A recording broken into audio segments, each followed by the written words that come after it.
Combining a team of reporters, columnists, and commentators. Don't you ever talk about me! Are you serious? Jack Ebling has brought thought-provoking discussion. What are you doing? That's a damn coaching mistake! Opinion. The customer is the one who decides when the future gets here. Oh, no! The ship is on fire! You have to check the report. Are you kidding me? That game was fixed. And overall infotainment. I'll take Jim Harbaugh. What has he done? Crazy cootie coming at you! Quiet, please. In exactly 15 seconds, we'll be on the air. Thanks, big fella. Don't you ever come back here again. No arguments. Those are called ass tunes. So buckle up. You talking to me?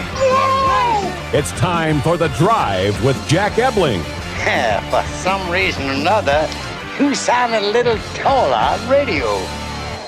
Great afternoon, Greater Lansing and beyond, and welcome to The Drive with Jack. It is the Spotlight Radio Network. Jack Ebling here with my producer, Boston Rob, in studio today.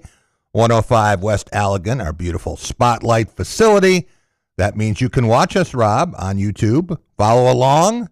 So hit the subscribe button, and you'll know when we are in studio and ready to infotain you for 2 hours. 75 degrees today. Beautiful day here in downtown Lansing. And hope so wherever you are.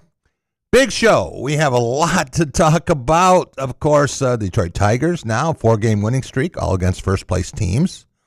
Maybe you can put the corner on hold just for a little bit.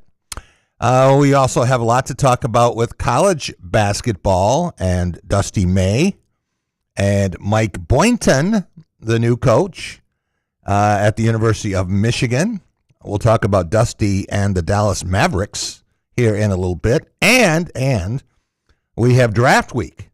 We have the NBA draft tonight, 8 o'clock, and tomorrow, 2-night deal now. First round and second round. And this weekend, Rob, we have the NHL draft coming up.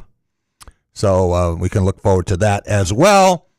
And we have trades in the National Basketball Association. Want to welcome in Deshaun Tate. He is our Lansing-bred, Atlanta-based basketball savant. It's Tate's Take Hoops, where basketball lives. How you doing, Deshaun? Outstanding. Thank you for so much for having me, Jack. As I remind you around this time of the year, every year, there's 2 nights that Mama Tate will remind everyone to just don't bother him, leave him alone, put his food in the microwave, whatever. Just don't bother him. That is Selection Sunday, and that is the night of the NBA draft. So it is finally upon us, and nobody more excited, shocker, than Deshaun Tate. All right. Before we get into the draft and we talk about college basketball, I want to talk about some trades. And we have trade action, some pretty big trade action, before the first pick.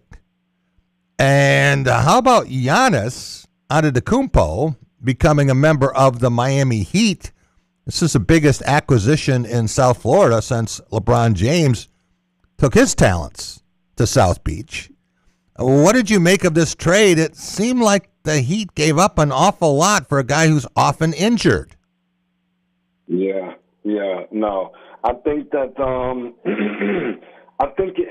maybe, if you want to live on one side of the fence versus the other, I think it was relatively fair when you consider a guy who's proven and, is a guy who's, MVP, Defensive Player of the Year, and all the things. And,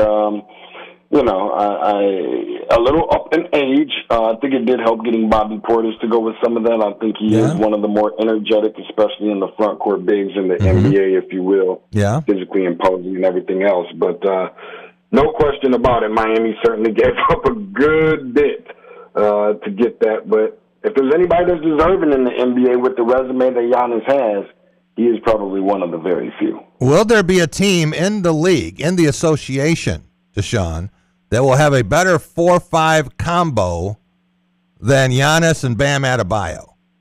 Yeah, that's going to be that one's going to be tough. I'm not sure that there is, and I think because of that, that is what puts them into contention, not just within the Eastern Conference, to maybe get to the Eastern Conference Finals. I think making a move like this, they're pretty much penciled them in at this point.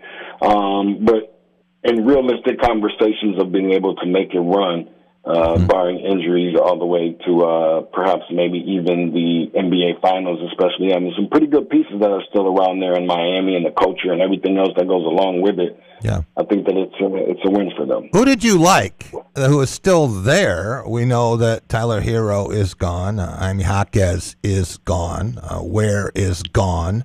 3 first-round draft picks, including a high choice this year, gone. Swaps, etc. So Miami pretty much gutting the cabinet to make this trade. Who do you like who's still there? Well, one of the questions, or perhaps maybe even two, one of them I think, which even gained a little bit more interest to see what's going to happen with the Detroit Pistons maybe being a factor there, is Norman Powell, a guy who was an all-star this past year. Yeah. That certainly carved out a good role and name for himself in the NBA since he's become one. He took the stairs up, no elevator, no escalator. Andrew Wiggins is another one who has a winning pedigree behind him, another number 1 pick, and obviously plays both sides of the ball there as well. So just a couple of those guys. I think on the defensive side, they helped themselves out a whole lot with Davion Mitchell, maybe not as much on the offensive side, but he might have to move over to the bench role if in the event Giannis Antetokounmpo might be a little bit more ideal to be that primary ball handler for that club coming up. Yeah, I don't see Giannis as the point power forward. I see him maybe with a little less responsibility in Miami, and maybe that will prolong his career there or make it better for him to try to make it all the way through the season without an injury. But you mentioned Norman Powell, and I'm a big Norman Powell fan. In fact, the 2 guys I wanted the Pistons to go for were C.J. McCollum, who is now re-upped for 1 year with Atlanta, correct? And Norman Powell. And I think Norman Powell would be a perfect fit as a 2-guard for the Pistons alongside Cade Cunningham, but I don't know what that's going to cost, and I don't know now whether Miami would be willing to pay what it takes, because they're going to need outside shooting, and that's not Giannis's strength. It's certainly not Bam Adebayo's strength. So I would think Norman Powell is a critical component for the Heat. I would imagine so. Like I said, again, coming off the year that he has had, and they definitely need some shooting. But I think, especially when you're talking about some injuries and different things, I mean, you could even put Tyler Hero in that same conversation as to, some of the injuries that, key contributors and key players have been facing when they really needed to have a big year this year and were relied upon so much. So definitely need a little bit of some shooting, and perhaps maybe even then they can, maybe try and find someone more so, between a shooter and a good backup point guard, or someone that can take over the reins of Davion Mitchell, maybe bringing him off the bench or what have you, or even if somebody he's else not a shooter either. No, definitely not a shooter. No, but that's why if you do put him in the starting lineup, you bring somebody else in that's kind of got a little bit more of that leadership veteran role a little bit, and can provide some extra offense. So you're saying that it's not a clear win in this trade for the Bucks. I thought if you looked at it and you said, what would you rather have, Giannis and Portis, or all of the talent that is going to Milwaukee? Tyler Hero is still an all-star player. And I think Jaquez is a good player. I think Ware is going to be a star, but 3 first-rounders, including one that's it's pretty significant, plus a second-rounder, plus a swap. This is going into the next decade. So by the time that a couple of these picks, these first-rounders come in, Giannis will be done in Miami.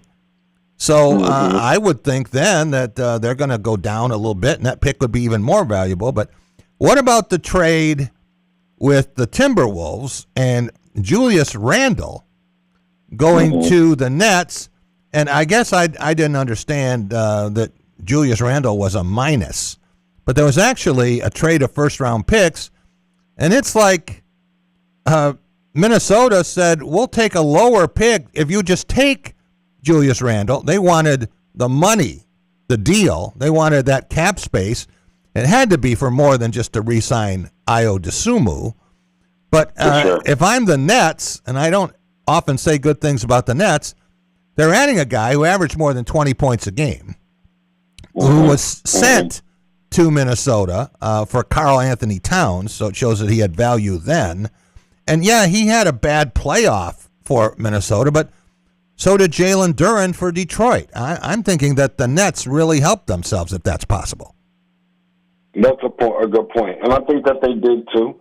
Now, he's not quite the defender that Nicholas Claxton is, and I'm a little bit slightly surprised by giving up one who I think is one of the better rebounders and certainly rim protectors as a young guy in this league, a Georgia guy as well, as you know. And so, Julius Randle is starting to become maybe not necessarily one of those guys I would call journeyman per se, but it feels like some of his stints are becoming shorter and shorter as he moves on throughout the NBA, throughout his career, but still bringing really good production, really good contribution, as you just mentioned. And again, like you said, maybe not as much in the playoffs and what have you, but still a very, very good serviceable, more than serviceable big. So I think that, they definitely won in this case, for sure. And seems like Minnesota is just trying to find more and more ways to be able to open some things up, to be able to,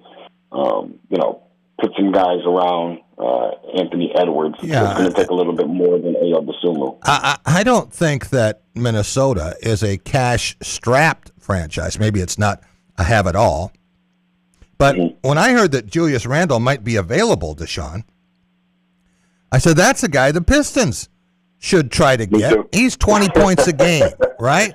And you put him at the 4 position.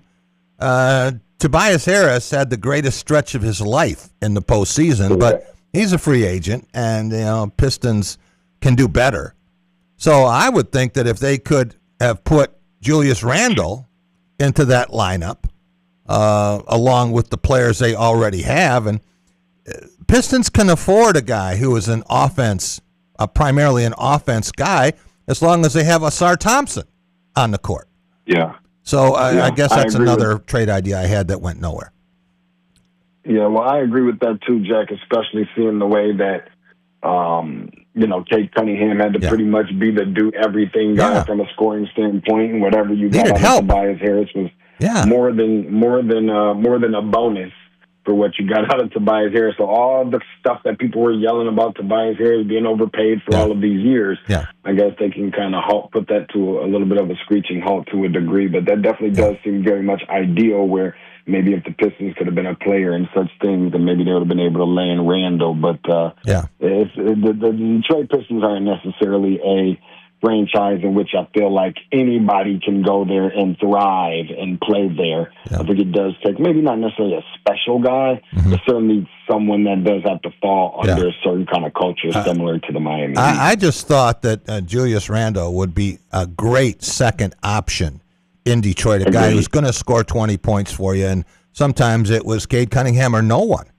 with Detroit that way, when Duren wasn't contributing that way, when Duncan Robinson, and he was hot and cold. He had as many bad games as good ones.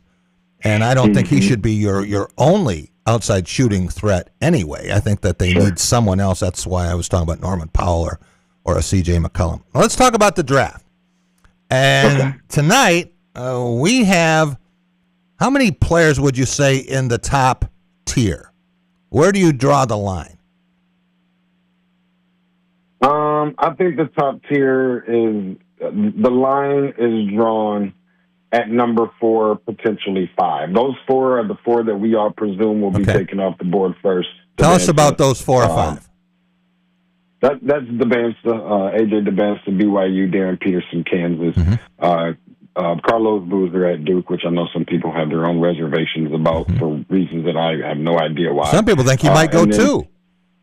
Yeah, and I'm one of those people, by the way, as silly as I look standing outside with my hand raised in the air. What about 4 and Caleb 5? Wilson from North Carolina. Okay, Caleb Wilson. I think if there is a fifth one that exists, I think hands down, no questions asked, that player is Darius Acuff out of Detroit. Okay. Well, it seems like now more teams are saying that Keaton Wagler is the best point guard in this draft. And, of course, a year ago, no one knew who he was. So what he did at Illinois last year certainly put himself on the map, and anyone who can score 46 points at Mackey Arena, it's an all-time opponent record there. So it'll be interesting to see. And after that first tier, I was thinking it was 1, 2, 3 in some order. And then there was another group after that, starting with Caleb Wilson. And you have Brown from Louisville, and you mentioned Acuff and Wagler, and maybe it even goes a little deeper than that. Do you think if you're outside the top 10, you're not going to get a franchise player? Yeah, I'm pretty confident in that in this draft, correct. All right. You have a choice, Deshaun. You can only take one of these guys. We're talking about the Wolverines on parade. You have Adai Mara, 7'3", legit. I was surprised some people with that measurement, but incredibly long arms and really just scratching the surface with his potential. You have Yaxel Lendeborg, very experienced, older player who has shown versatility to do a lot of things. Maybe with the right fit, he would be tremendous. And Morez Johnson Jr., who has an incredible work ethic, and I think with the right team in the right fit, he might be just the answer. You can only take one. Who are you taking? What is the makeup of the rest of my team? It's an average NBA team. Okay. And average you don't have NBA any team. superstars. You have some good players. Maybe you have a good player in the backcourt and you have a good player in the front court. I am always one that will live on the side of getting someone that I know what I'm getting every single night. Okay. And that's going to be Morez Johnson. Ooh, A guy that I know is going to bring some physicality, going to be hard-nosed, can't teach 6'10", 250 pounds. Yeah. All of the things, rebounding, not going to be afraid to get dunked on. He'll go up and, try to contest some shots as well. Not a horrible offensive player by any means. Skill set a little challenged. I don't know. Maybe some people can say, but I feel really confident about Morez. But I think Yaxel Lendeborg is very close to being in that conversation because while his ceiling may not necessarily be as high, his floor is, and at his age, yes. I think his that floor is high. Yeah. Sure. Yeah. Okay. So there are a couple of teams that have multiple picks in this draft. If you could be any general manager tonight, who would you want to be? Do you like where the Washington Wizards are with the chance to get A.J. Debonsa? Or would you rather be a GM that might have 2 picks or the ability to trade? I would definitely love the ability to trade depending on who that team is, especially if I'm maybe somebody like the Milwaukee Bucks and I already have 2 picks. Maybe try to move up and see if someone else that may not necessarily have to entertain, maybe like an Atlanta Hawks at number 8, maybe I can make a swap for one of those with them with some other considerations in there or something like that. But I think if you're the Utah Jazz in this situation, you've got good problems on your hands if there's even a such thing. You're really kind of making a decision between, 2 or 3 different guys that I think all could be really good fits for Utah. Now, granted, nobody's going to be running and beating the door down to be a part of the Utah Jazz because of the market or what have you, but that's a whole different conversation. I'd probably want to be Utah because I think that they have a high ceiling in terms of where they're going, what they're doing. All right, you'd like to be Utah. What about Jaylen Brown? Is he going to be a Boston Celtic by the end of the week? There's a lot of talk that he's going to be moved. There was conversation that he might have been sent for Giannis. And problem was that the Celtics would include picks, but they weren't going to include Baylor Scheierman in the deal. Yeah. And, obviously, Brad Stevens loves Baylor Scheierman, and I saw Baylor Scheierman play when I thought he was the best player in the NCAA regional. So I understand what he's looking at, but for a lot of people, they say, you didn't make the Jaylen Brown for Giannis trade because of Baylor Scheierman? Where do you think Jaylen Brown's going to wind up? That's the same thing I was thinking. I think he was amongst one of the best in the league. I think at block shots or rebounds earlier this year. I know early part of the year, Shotterman, but I think that Jaylen Brown, for the foreseeable future, at least as of right now, is going to remain a Boston Celtic. Okay. I really do. Yeah, I think they got a couple things that they're still trying to figure out a little bit in terms of the health status of being 110% for. So he's requested a trade, right? Or he said that he wouldn't mind that. Rob, I'm thinking about Dylan Larkin here, and he wants a trade. Yep. Is it the same in the NBA, Deshaun? When a player requests a trade, can you say no? Play out your contract. You're playing for us or nobody, or is that counterproductive? I think it's a little counterproductive. By the way, Jason Tatum was the name I was thinking of there for a second, but yeah, I it's weird the way that stuff works sometimes, Jack, because you have players that are so so ready to get out and move on because of so many different things, similar to maybe Jaylen Brown's situation, in which I think that there could be a potential point where they do kind of kick the tires on him a little bit. I know Atlanta had been reported of having some interest in him, maybe try and move some picks around. You got Jonathan Kuminga amongst some others that might Zachary Ricochet, a former number one pick. There might be some interest there, but it is a very slippery slope and a very fine line that you draw in the sand between players that want to leave and you keeping a player around. And much like any other relationship, when it comes to most guys, nobody wants to keep somebody around just for the sake of keeping them around when you don't really want to be here. Deshaun, what about Dusty May now moving from Ann Arbor after the national championship, one of, I think, the 3 best seasons in Big Ten history, and going to the Dallas Mavericks with Cooper Flagg? What does that mean for Dallas? What does it mean? And he's replacing Jason Kidd. What does that mean for Michigan with Mike Boynton coming in? And Boynton was 119 and 109. So barely above 500 in 7 seasons at Oklahoma State. Made the NCAA tournament in one of those 7 seasons. Happened to have some guy named Cunningham playing point guard for him. And if you look at the rest of the time, they were dealing with NCAA probation and all of those things. He was a Brad Underwood disciple and then inherited the head coaching job after 1 year on the staff. In that position at OSU. So what do you make of that for Dallas, and what do you make of it for the Michigan Wolverines? I think it's a win for Dallas, personally. I mean, there's not going to be oftentimes you can take a guy who's also relatively young still. He was their second choice, right? John Shire turned him down, and then they went to Dusty after that. Yeah, and in with a lot less resources and a significant amount of less talent, amongst other things, and a very short sample size of going to a Final Four and then turning around 2 years later winning a national championship. I think that is good. And I think he's going to be around for a while. I'm talking about Dusty May in Dallas. He's also inheriting a very good group of guys, some guys that have won championships on different levels. Middleton, obviously, that you've got Kyrie Irving guys there as well. Yep, big-time sharpshooters as well, and Cooper Flagg, by the way. Kyrie Irving will still be a member of the Dallas Mavericks, or is he just a chip to be moved?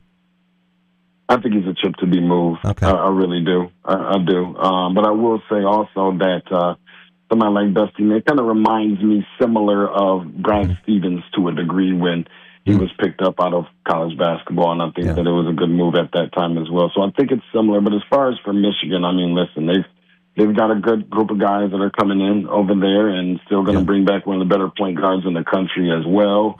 And still got a really good piece of their nucleus. A lot of guys leaving, going on to the NBA, but they're not rebuilding. They're reloading to a degree. And so will they be as good as next year? Probably not. Coaching staff definitely has some questions. Well, you lose 3 first-round front court players, you lose your entire front court. And absolutely. You do have your backcourt there. I think most people think Elliot Cadeau was a big surprise coming from North Carolina, and we know Trey McKinney was outstanding. I mean, had he been on a different team, he might have averaged 20 a game. and he should be terrific next year. And no one's going to hold a benefit for the Wolverines. They brought in some high-priced talent, and they should be good. But I think that this definitely sets him back a notch. We haven't seen that Mike Boynton can deliver with this kind of team. It's not like Dusty May, where he had taken FAU to the Final Four. So it's not that kind of a case. And what do you know about Boynton? Yeah, Boynton appears to clearly be a much better recruiter than he is a head coach. But, Oklahoma State, while he didn't necessarily do all that well, there were some games, certainly with him at the helm, in which I thought that he was a pretty good coach. I think sometimes the record wasn't necessarily reflecting how good of a coach that he is. But again, when you got the number one pick on your team leading the way, that makes things a little bit different for you and going to help you out quite a bit. But I think he should be okay. But ultimately, I really do believe that he is a seat filler for whomever the next guy is that they really want to bring in to bring him back to the prominence of. Okay, so he's an interim coach now. Last question for you, Deshaun. 1 year from now, who's going to be the head coach of the Michigan Wolverines getting ready for the 2027-28 season? Will it be Mike Boynton? Will it be somebody else? Will it be a big name? Will it be someone from a smaller school, maybe a Dusty May type of profile? What do you think? Yeah, I like Billy Donovan? Who do you like? Yeah, that one is a little tough. If there's one guy, and we always talk about the roots or the familiarity, I think that guy would be Nate Oates. I would be surprised at that. I think there's some Nate Oates baggage out there, which some people are seeing, and some people are going to see more coming down the pike. I'm pretty sure. Michigan's familiar with baggage a little bit, Jack. Yeah, exactly. Deshaun, I will be hollering at you at some point, maybe many points tonight during the draft. I can't wait. Talk to you then. Thanks also, Boston Rob. Deshaun Tate. We'll be right back, and we're going to talk with our NBA/MLB panel with Marty Makinen in Bethesda, Maryland, and Larry Herman in Los Angeles, our coast-to-coast international economists and super fans. We'll get their take on Dusty May. They're both U of M alums. And we'll get their take on the NBA, certainly, and probably have a little time for the Detroit Tigers as well. We'll be right back on The Drive with Jack. Jack Ebling here with my good friend Matt Sloan at Graph of Okemos. Spring is here, and so is good news for lease customers. You got that right, Jack. Pretty exciting news, both at Nissan and Chevy. We have a lease pull ahead starting right now. So if you're bored with your lease, too many miles, close to too many miles, you just want to get out because of a high payment, bring it in. We'll get you out of your lease and get you into something more exciting. Stop and see Matt and the gang at Graph of Okemos. They're making friends. So, it's been a while since you've had your jewelry cleaned and inspected, right? Where will you go and who will you trust with your most valuable and treasured heirlooms? At Meadowar Jewelers' 4 locations in Lansing, Okemos, Jackson, and Portage, jewelry isn't just our job, it's our passion. Each and every piece entrusted in our care is thoroughly inspected by our trained staff against damage or normal wear. And we offer you, our customer, the highest level of quality on repairs and custom designs. Whether it's worn out prongs, channels, or shanks, it's all handled with incredible care.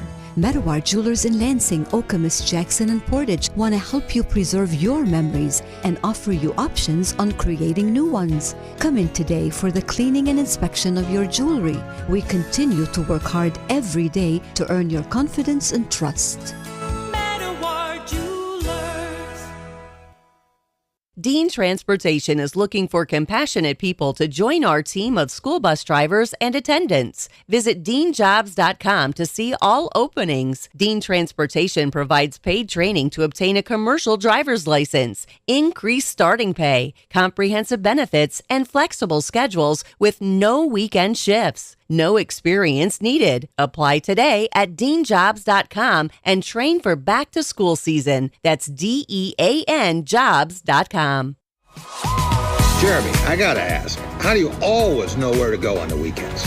Easy. One North. It's basically my cheat code. What's going on there? Live music every Friday and Saturday night. DJ trivia during the week. There's always something happening, Jack. So I don't have to keep texting you for plans? Nope. Just follow all 3 One North locations on social media. Lineups, times, everything's right there. That might actually simplify my life. That's the goal. When you're looking for something to do, One North's the move. All right. See you there this weekend. Are you passionate about college sports? Foster Swift Sports Talk is your go-to podcast dedicated to addressing the hottest topics in college athletics, including recruiting practices, NIL, the trade portal, collectives, and revenue generation. Join us as we bring you insights from student athletes, college head coaches, administrators, and other industry leaders as they share their experiences in this rapidly changing arena. Our mission is to share information and help educate student athletes, parents, coaches, and other stakeholders with the knowledge, resources, and strategies they need to make informed decisions and maximize each college athlete's potential for long-term success. Check out our latest episode where we're joined by Steven Bianco to discuss his work at 42U and working with universities around the country. Like and subscribe to our YouTube and Facebook pages to watch all of our episodes, or you can give us a listen on any of your favorite podcasting platforms by simply searching Foster Swift Sports Talk. Until next time, I'm your host, Dave Russell.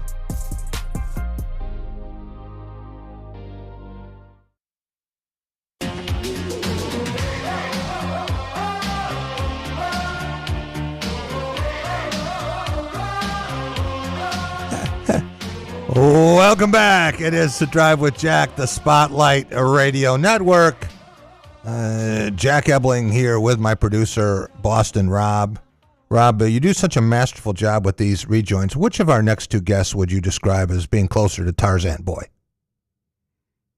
Well, I would have went with Marty, but he's recovering from back surgery. So Larry has to take the mantle, I think, right, for the time being until Marty feels 100%. Yeah, I don't see Marty doing much swinging from vines here for the next future. Although he might do some tonight if Washington goes with the Duxbury, Massachusetts native. That's right. By the way, for the number 1 overall pick. I think that's happening. Marty, we know that our friend Steve Silverman is recuperating from back surgery. You haven't had yours yet, have you? No, mine's coming up on the 14th of July. Oh, you have that to look forward to. Steve is hanging from vines right now. Yeah, when he heard that Dusty May was leaving Michigan, he immediately let out a primal scream. I know that much. All right, we have tons to talk about, including Dusty May to the Mavs, the NBA draft, and the Detroit Tigers. Larry, let's start with Dusty May leaving Ann Arbor after the national championship. On a 1 to 10 scale, was your level of surprise about 11.5? No, but I was surprised because unlike Marty and Steve and well yourself, I'm not so tuned into the rumor mill. Yeah, I read the bounce, that comes from the Athletic. Yes. I have some wonderful articles from the Athletic. Yeah. But I don't necessarily read all the rumors. But having heard about it here from my sister and brother-in-law who were sitting on the couch yesterday morning, and they announced that they had heard it. It was yesterday, 2 days ago. In any case, my first thought was, well, that's college basketball and college sports today. Yeah. Why should anybody be surprised?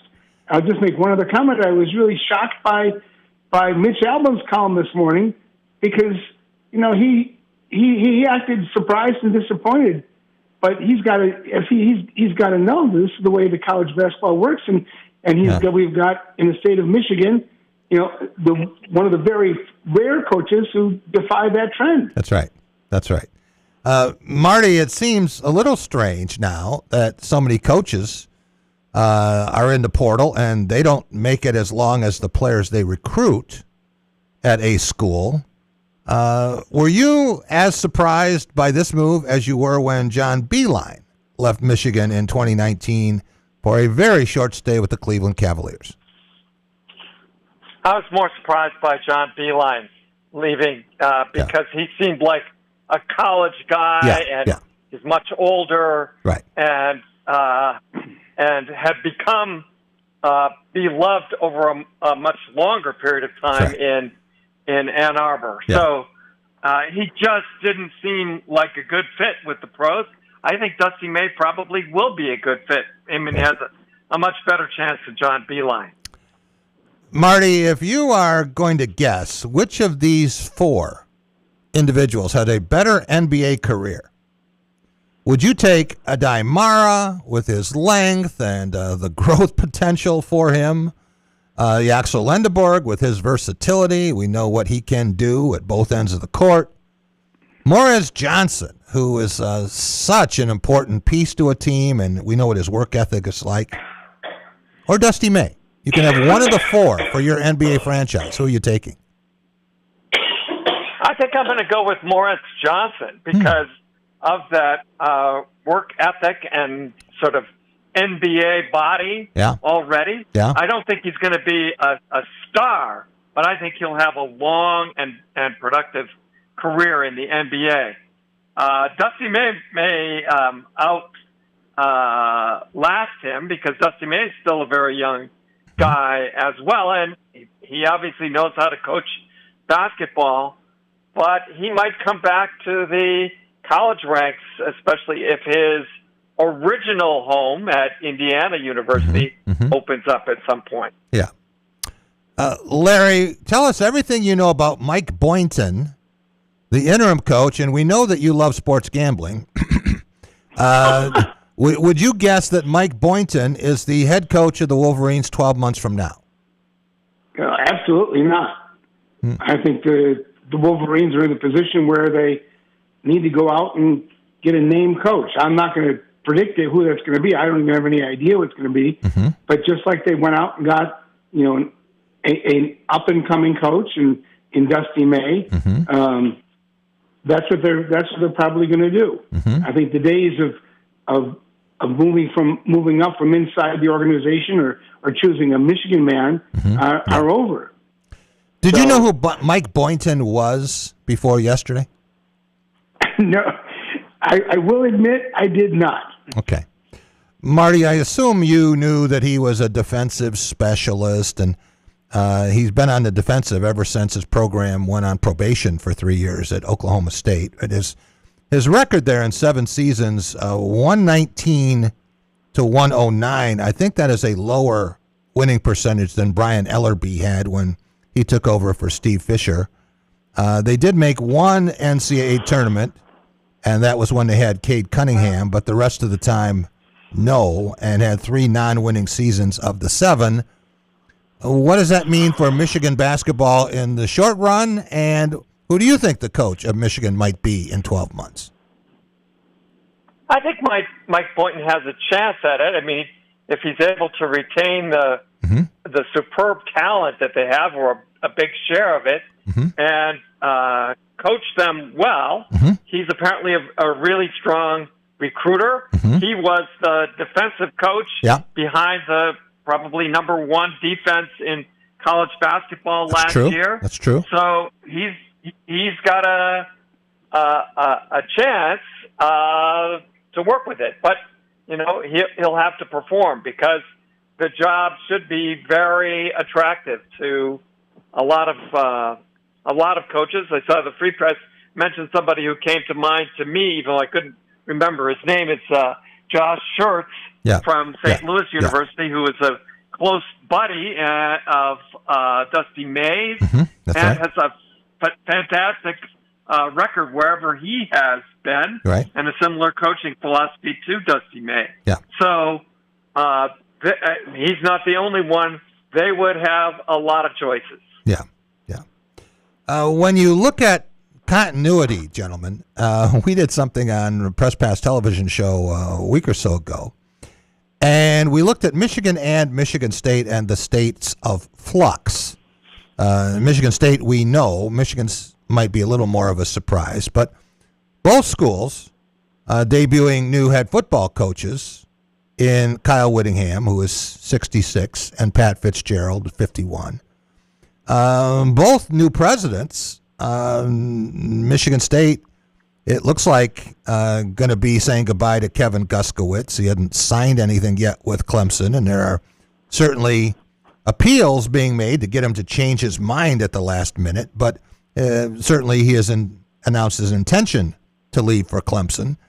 And Michigan has gone through presidential turmoil with Santa Ono, and then it looked like they had their guy after a long search, and then health factors, so their search is in place there. Athletic director Jay Batt bolting for $3 million a year at Kentucky. He's now not the athletic director. He's the CEO of Champions Blue. That's what they're calling it. So we know what his goal is. It's get in your pocket. That's what his job is. And who knows, Michigan may be looking for a new AD as well. Ward Manuel certainly walking the tightrope with this investigation. And now he can't say that he kept Dusty May in town. That's not going to help him. Basketball, Michigan has an interim, and the only guy who's still there is a guy who's been there 44 years and doesn't know how to leave. So what does it say about the stability in these programs, Marty? Well, it's pretty unstable at the moment. But,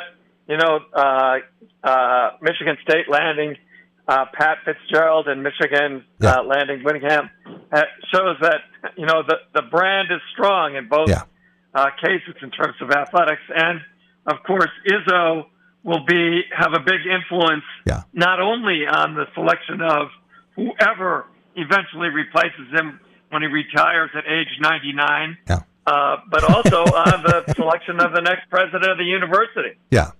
I thought that Tom Izzo and Larry Herman would probably cast the deciding votes, Marty, on that. They would certainly be consulted before any final decision was made.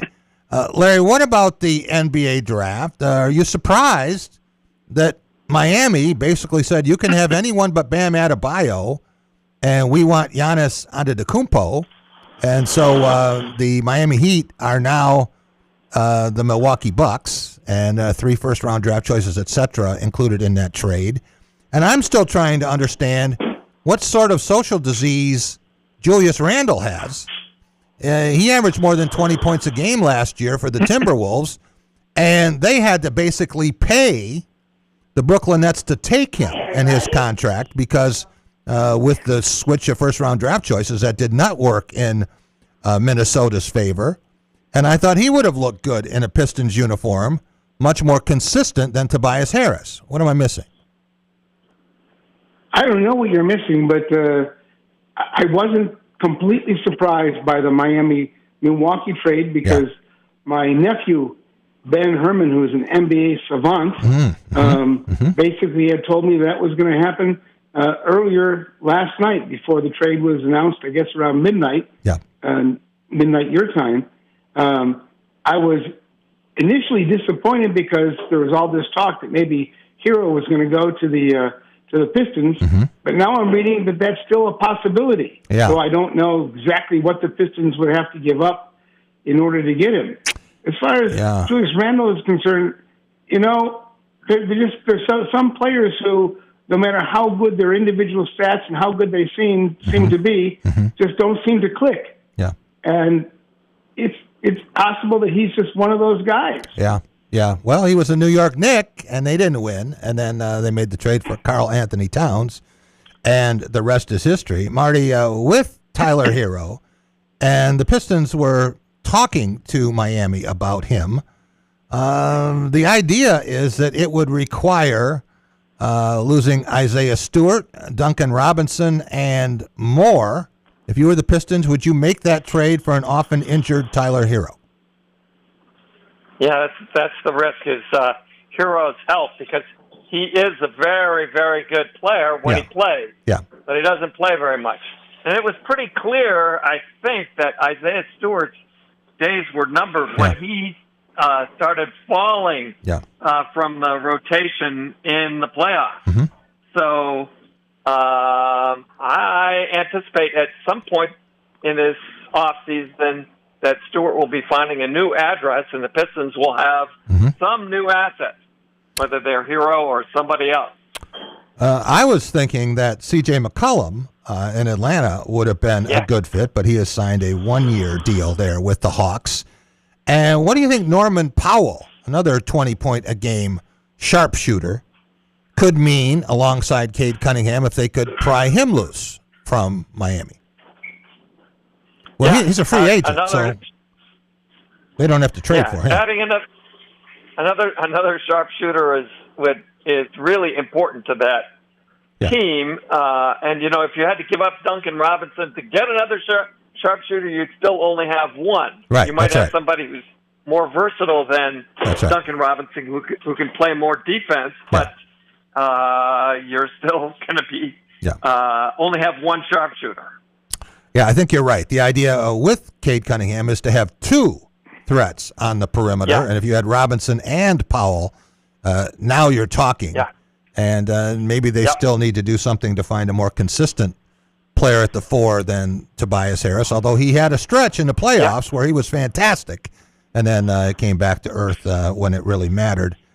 I have to ask you both about the Detroit Tigers, Larry. Now 4 straight wins. I guess they just have to play first-place teams. Sweeping the White Sox and beating the Yankees last night, just when people are getting ready to deliver the last rites for this team, they pop out of the coffin.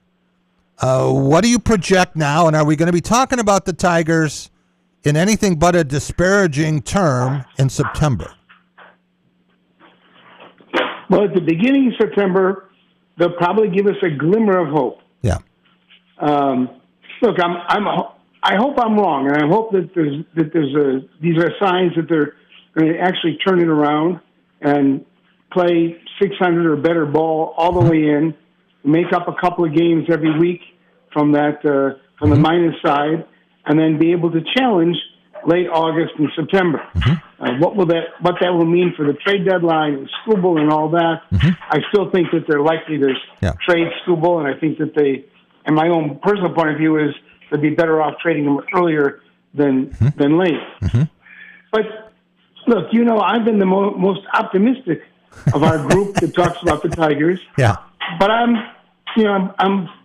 pretty realistic about their weaknesses. Yeah. And their weaknesses, especially in the bullpen right now, are pretty apparent. So they got Kenley Jansen healthy, right? That's all they need. They just need their guys to get healthy. That's what Tigers fans keep telling me. No, Kenley Jansen, he's going to blow 1 out of every 4, or maybe even 1 out of every 3 saves. You have to just expect that that's what's going to happen with him right now at this stage in his career. Larry, we know that the Los Angeles Dodgers, with their limitless amount of cash that they can spend on players, are going to be coming into Comerica Park in late August, and I think our plan was to see a game in that series. What would it be like for you to come back and see Tarik Skubal pitching against the Tigers? Oh, it would really hurt, because I really don't want to have to root against him, to tell you the truth. I mean, obviously I would whenever he would come. And it would hurt for him to go to the Dodgers because, I think I've explained before, I used to be a fan of the Dodgers when I was young. Yeah. And I actually, when we moved to L.A., I found that I could root for them and, still did not feel disloyal to the Tigers. Yeah. But, having a team, they're like the Yankees now. In fact, they're equivalent to the Yankees now. So I couldn't stand having us trade Skubal to the Dodgers. The one good thing, I think, the one point that might mitigate against us going to the Dodgers is of all the teams that we're talking about, they're one of the teams that actually needs him the least this year. Yeah. Obviously, they'd love to have him in the future. And they can wait and pick him up next year, right? They don't need him now. They'll just wait and get him. They have to trade their whole farm system. And I have no idea if it's against the rules, but I'm sure that they would make that known to Scott Boras, right? Yeah. Marty, what cap will be the last one that Tarik Skubal wears in 2026? I think it'll be the Dodgers. You do? Okay. Yeah. All right. The Dodgers feel like they just have to collect all the talent. It doesn't matter that they're already stocked. Yeah. They just want more and more. Yeah. So, and they have assets that they can trade, and they are still sitting pretty. So why not? You guys know that I love small market teams, right? I love the underdog story in Major League Baseball, where there's such an incredible disparity between the haves and have-nots. And if Tarik Skubal is leaving Detroit, my dream is to see him win Game 7 of the World Series for the Milwaukee Brewers, the Tampa Bay Rays, or the team that has not been to a World Series, the only one that's never been to a World Series, the Seattle Mariners. What do you think about that, Marty? Well, that would be nice. Then he can go the Dodgers. If it's not the Tigers, I guess those are good choices. All right. Marty, AJ Dybantsa going to be a Washington Wizard. We saw some questions now. Trae Young declining an option. We know that Anthony Davis is still there, and so some other very impressive young talent that the Wizards had started to stockpile. Is this going to be a playoff team next year with Dybantsa? If Dybantsa's as good as he's looked in the highlights that I've seen, I've only seen part of one of his games. They could be, and Trae Young, I think, is re-signing with the Wizards, so they are going to have quite a bit of talent. They'll certainly be better than they were when they lost whatever it was, 26 of their last 27 games of this regular season. So I might get to see a few wins next year. And Anthony Davis, when he is healthy, he's probably a top 10, certainly a top 15 player in the league, right? Yeah, sure. Okay. So we'll see if they can put all those guys on the floor and get them to play. Thank you very much, gentlemen. Go ahead, Marty. We'll finish up. Yep. Yeah. I just want to say, I think Ben Malgary is going to be the hero for the Tigers tonight and in the rest of the month of June and well into July. Tell us about him. They just brought him up today, and he's going to be the replacement for Jahmai Jones. Yeah. In terms of the right-handed hitter. It's called addition by subtraction with Jahmai Jones. Yeah. No kidding. Yeah. No kidding. Yeah. Actually, somebody like that can be a big plus. I hope Ben Malgary has as successful a first Tigers at bat as James Outman did, homering right away. So that'd be great. Yeah, you'll take that, Larry. Gentlemen. I will take that, and I wasn't sorry. I'm not sorry to see Jones go, but I'll give him credit for hustling on last at bat that he had. Yeah. Yeah, his last hit was a good one. It gave the Tigers a win. Gentlemen, thanks so much for your time. Really appreciate it. Enjoy the draft and this Tigers winning streak as long as it lasts. And, Marty, we hope that the surgery is successful, that you'll be back attending games and swinging from vines very soon.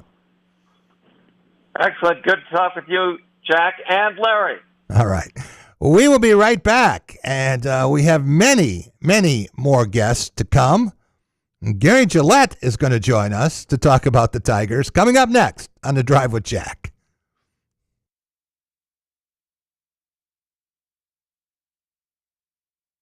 Dean Transportation is looking for compassionate people to join our team of school bus drivers and attendants. Visit deanjobs.com to see all openings. Dean Transportation provides paid training to obtain a commercial driver's license, increased starting pay, comprehensive benefits, and flexible schedules with no weekend shifts. No experience needed. Apply today at deanjobs.com and train for back to school season. That's DEAN jobs.com.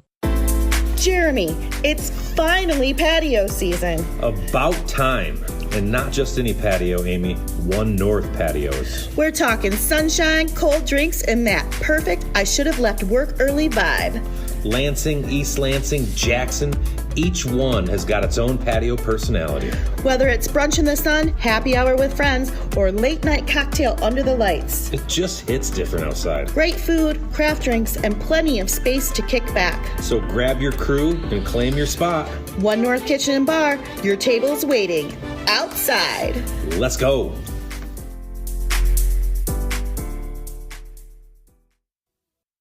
So, it's been a while since you've had your jewelry cleaned and inspected, right? Where will you go and who will you trust with your most valuable and treasured heirlooms?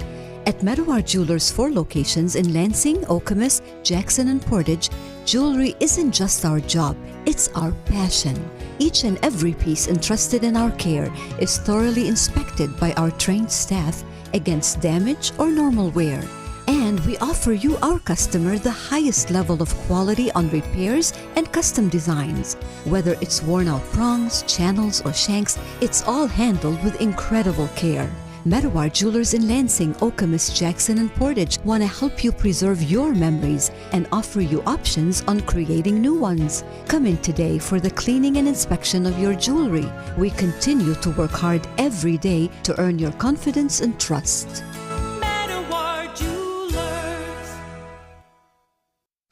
Jack Ebling here with my good friend Matt Sloan at Graf of Okemos.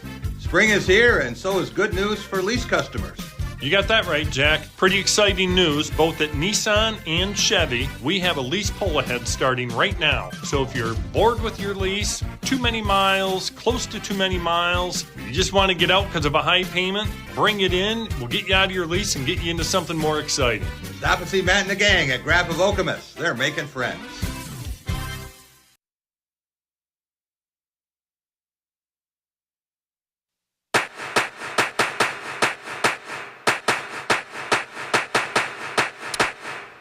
Welcome back. It is Drive with Jack, the Spotlight Radio Network. Jack Ebling here with my producer, Boston Rob, in studio today. You can watch us on YouTube, follow along, and don't be afraid to hit that subscribe button. Let you know whenever we are broadcasting live from the studio. Want to welcome in Gary Gillette. He is an author. He is an editor. He is a sabermetrician. He is a historian. He is much, much more when it comes to the game of baseball. Gary, we know how optimistic you were about the Detroit Tigers before the season. Were you envisioning the team that we have seen the last 4 games? Yeah, basically, yeah. So you threw me a curveball there. I thought you were saying, have you envisioned the team that we've seen so far this year? No, I was envisioning this team, and it's very, very late. Every loss is another nail in their coffin, and they don't have that many more nails further sealed in. Yeah. If the Tigers want to win 90 games, which is giving them a good chance of the wild card, they've got to go 56-28, which is 667 ball. Yeah. Very, very difficult. And they got to jump over 6 other teams to get that third wild card spot, which is even harder. It's not impossible. Not impossible. But it's damn difficult. When do they make the decision on whether to unload Tarek Skubal and other players? Is this going to go right up to the trade deadline? Is this a 4th of July decision, as some have suggested? Don't they need a course of action soon? Yeah, I think that basically if the winning percentage they need to have for the rest of the season gets to 700, they should pack it in, because while, again, it's not impossible, and we saw that heroic and unprecedented rally 2 years ago, almost unprecedented, only one time before, not going to happen again.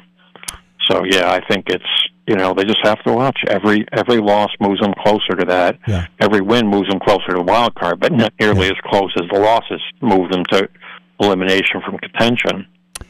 Gary, with just 5 American League teams playing 500 ball or better, right, and there are 6 teams in the playoffs, you don't need 91 wins or 90 wins here. You talked the last time you were on about what the cutoff usually is to make the wild card. Would you like in recent years, it's been about 87 games. Okay. Yeah. Would you like the Tigers' chances if they were 87 and 75? Their chances are better than 50-50, but they're not like 90% because the more teams that are clustered around 500, the more teams that are liable to get in there. They'd be better off having a few teams winning most of their games, a few teams losing all their games, and not having this log jam in the middle. If you had to guess right now about the American League postseason, who would you say would win the American League Central? I have to think the Guardians. Even without Jose Ramirez injured for a while more, right? I mean, I'd say the Guardians because of their position and because I can't imagine the White Sox to continue to play this well. Okay. What about the I'd say American League Guardians, East? Tigers, White Sox are the three. Okay. In the East, you like the Yankees over the Rays?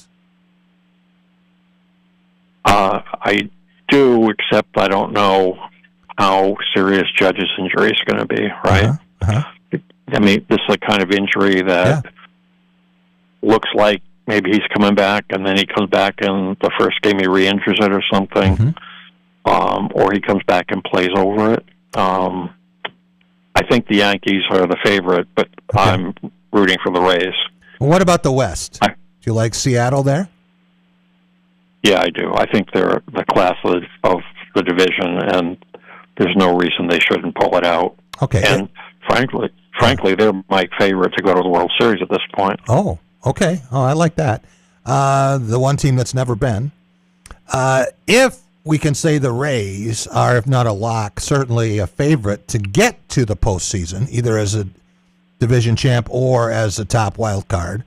And if you think the White Sox are going to be hanging around or just above 500, pitching isn't very good, but they're going to get Murakami back here. So that still leaves one wild card spot. You think that would be another team from the West, or is that where the Tigers make their move? I think that's where they make their move, yeah. Part of the calculation of whether they're to pull the plug or go for it is how the other teams sort themselves out, right? To climb over 6 teams is really difficult. Yeah. But some of those teams might fall right out of the wild card race, making the Tigers' chances better. On the other hand, 1 or 2 teams could put on a spurt, and then the Tigers are sunk. Right. And the last thing the Tigers want is to keep Tarek Skubal and finish 1 game out of the wild card and get nothing for him except a compensatory pick, right? Yeah, that would be a disaster. Absolutely. Yeah. Rosters are in a constant state of flux this time of year with all the injuries and all the players being designated for assignment. What do you know about Ben Mulgary? Does that name ring a bell? It does. I don't know much about him. Yeah. I can't really comment. Promoted. I know who he is. I don't know how he's doing right now. 26 years old, promoted by the Tigers today to take the place of Jahmai Jones. Okay, Rob, this is a question for a reason. Do you know where Ben Mulgary played college baseball? I do not. I don't know. He played at Northeastern. Isn't a Boston in school? It is. Yeah. So 26 years old, but the guy's hit 52 home runs in 6 minor league seasons. Doesn't sound like he's a top prospect, but maybe a placeholder. And Jahmai Jones was getting about 1 hit every 2 weeks, so it can't do any worse. Right, Gary? Yeah, I don't think he can do worse than Jones. But remember, the Tigers have the all-time minor league home run king in their system for years, Hessman, and that didn't cause them to bring him up and give him more than a couple of macchiatos. Yeah, right.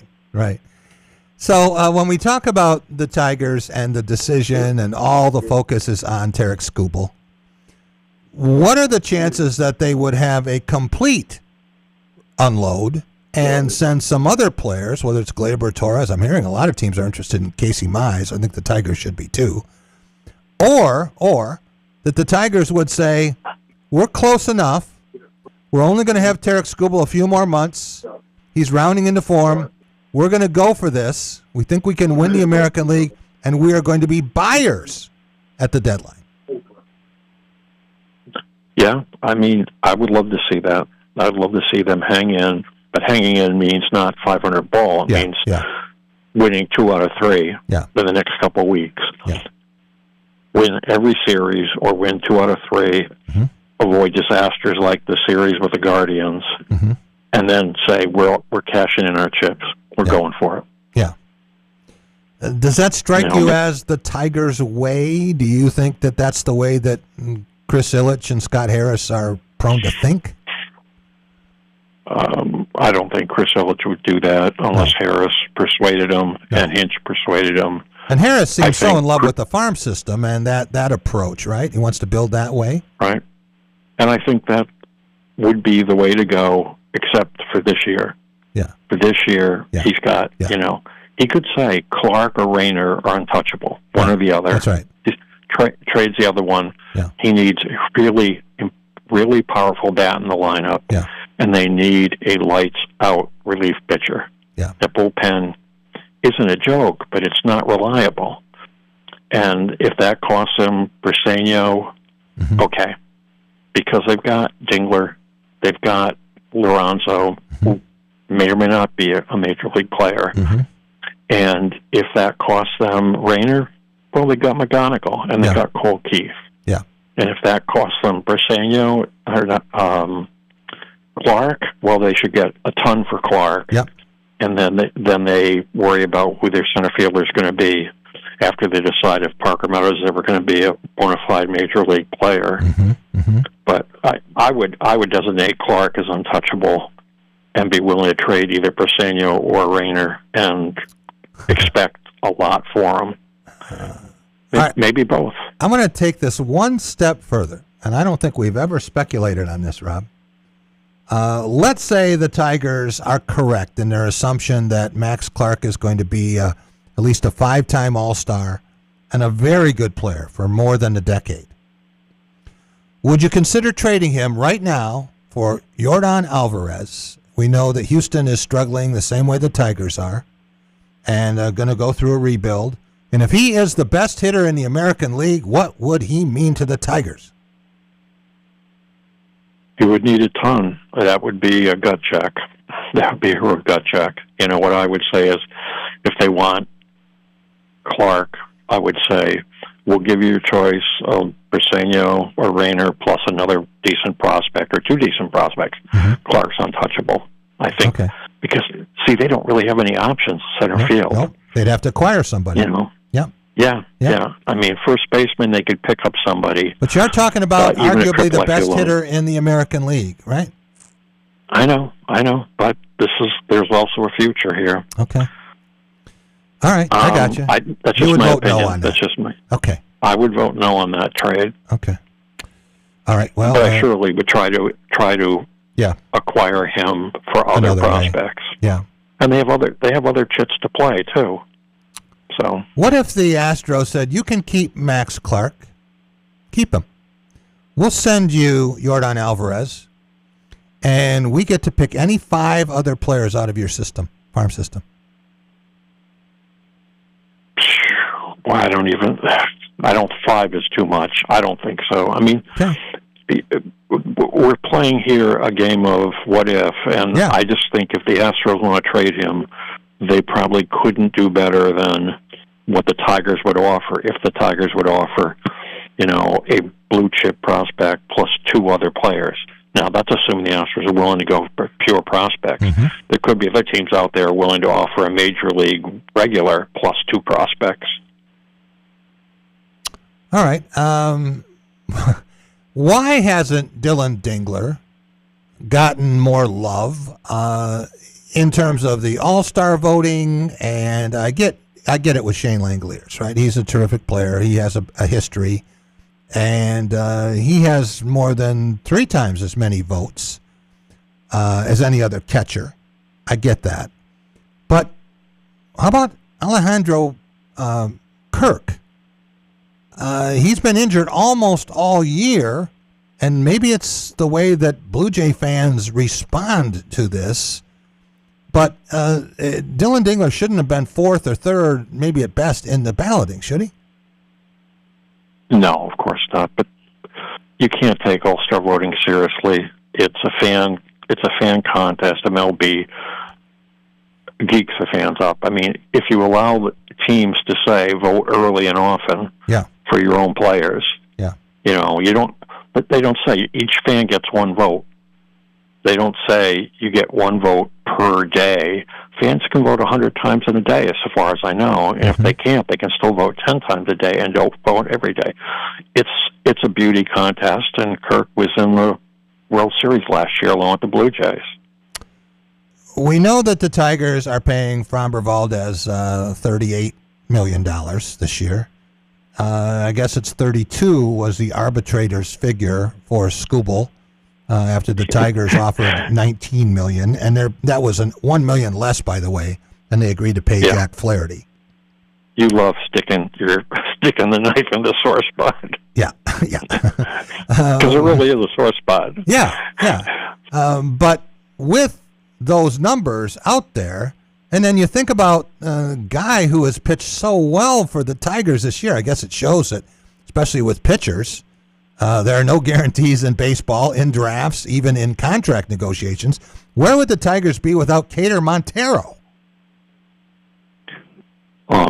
In deep doo-doo, but of course the injuries that have happened have been pretty severe, so one couldn't really expect it. But the Tigers have always liked him. I've always thought he was a C-plus prospect at best, and the Tigers are right. He's a quality young hurler, and they needed him, Now, if they could only come up with relief pitchers like that. Are the Tigers going to be looking... To give them credit. To give them credit, Melton, they've had faith in Melton, who I thought was a B-minus prospect. And Melton has come through, so they know they're pitching. They just can't put together a veteran bullpen. If we know that highly likely that Tarek Skubal is going to be gone next year, they're flirting with these one-year contracts with Jack Flaherty. And they have other pitchers. Justin Verlander, we'll get to him in a second. Not a long-term project for them. Is their rotation down the road likely to start with Casey Mize and maybe Cater Montero, and then have guys like Troy Melton come on and take the next spots? I think that assuming Skubal leaves, and the only way he doesn't leave is if the Tigers, if he has another injury, maybe he signs a 1-year, show me you're healthy contract.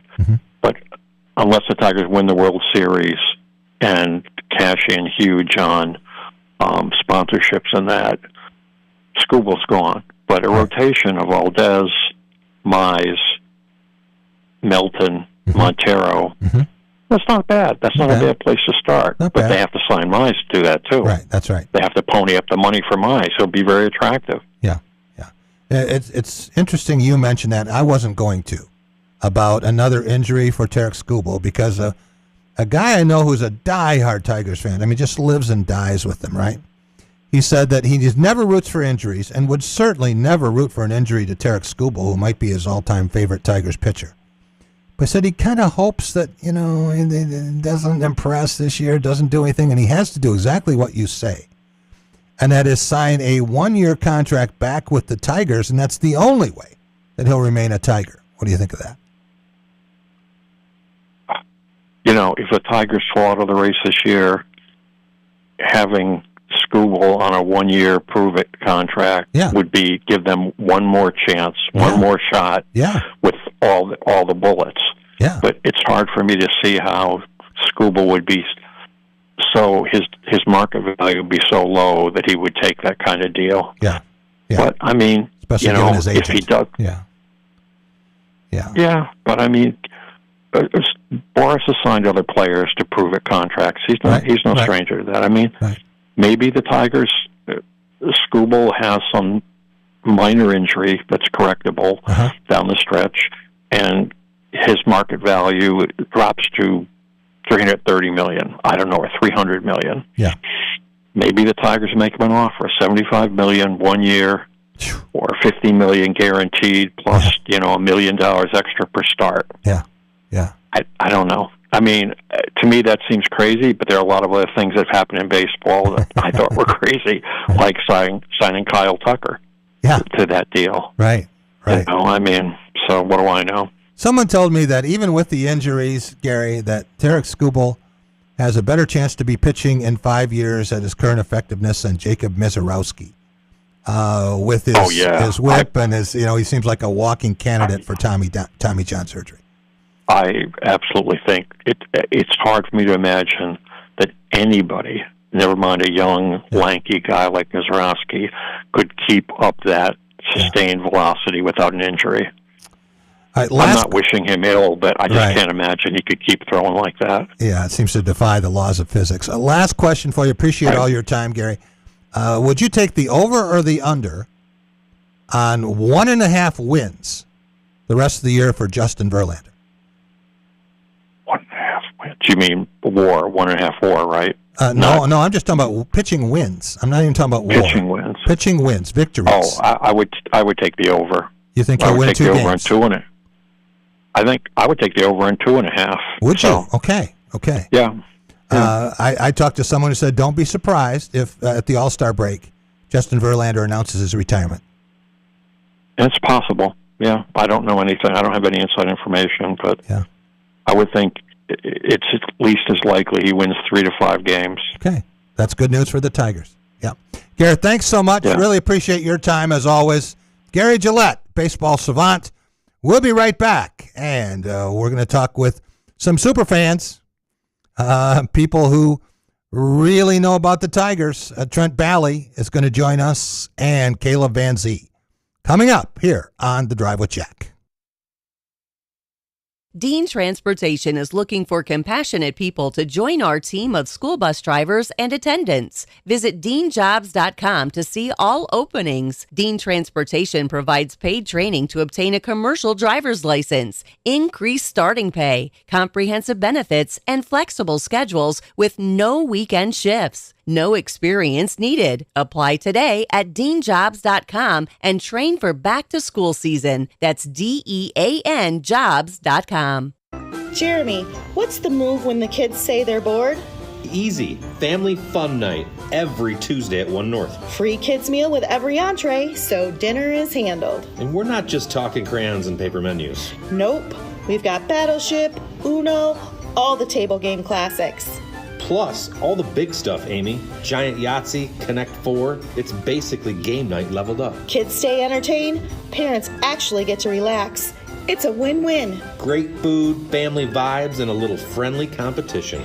Family fun night at 1 North Kitchen and Bar. Come hungry and ready to play. Jack Ebling here with my good friend Matt Sloan at Graph of Okemos. Spring is here, and so is good news for lease customers.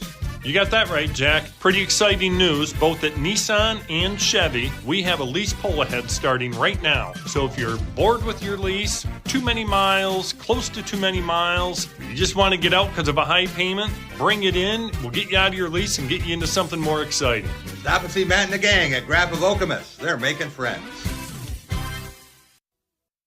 So, it's been a while since you've had your jewelry cleaned and inspected, right? Where will you go and who will you trust with your most valuable and treasured heirlooms? At Meadowar Jewelers' 4 locations in Lansing, Okemos, Jackson, and Portage, jewelry isn't just our job, it's our passion.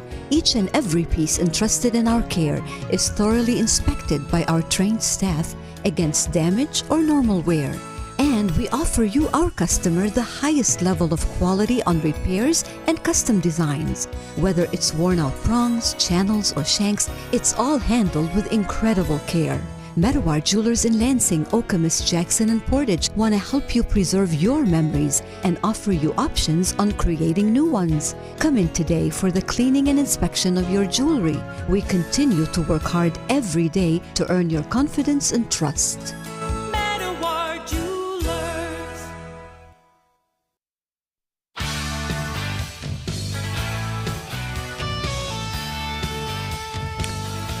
Welcome back. It is The Drive with Jack, the Spotlight Radio Network.